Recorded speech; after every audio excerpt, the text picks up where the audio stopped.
Lenga ki thabak lobada senja thumja tawdana tasengna mai paklaba miyoi khaktada thabak hapkani haina Manipur Staff Selection Commission MSSC gi nauna chairperson khalaba Tiranjit na fongdokre ngasi Manipur Secretariat South Block ki conference hall da governor gi ayaba yauraga additional chief secretary MS Khana Manipur Staff Selection Commission gi chairperson oina nauna chahi asigi August kunthra da governor na order ma thoktuna chahi yahum gi oina MSSC gi chairperson oina khankibani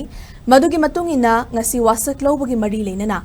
Tiranjit na makha taraduna MSSC gi si mathau ningthina tawhanduna thabak lobada niyam chumna logani housing office asi Imphal West DC da attest tawraga leiri maramasina staff amadi infrastructure ningthina mapung fana semjin bada matam kharadi sangkhigani lamdamasada thabak fangdana leiri bamiyoi sing MSSC na niyam chumna senja thumja tawhandana thabak fanghanaba honagani haiki thoramaduda Manipur lenga ki makok thongba officer kayasu sarukyaki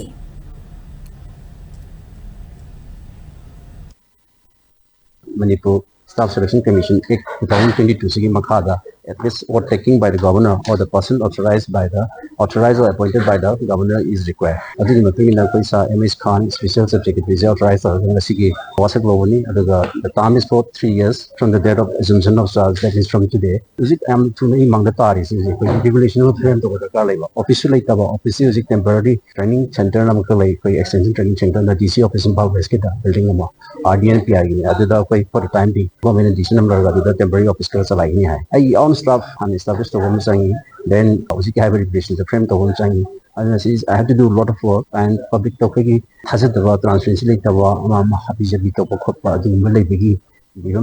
through this commission at least I will try my level best can to go yagi have to higher authority concern authority the tanala okay the at least public the convenience the transparency line now or by causing person is put the continue to have the message to pinning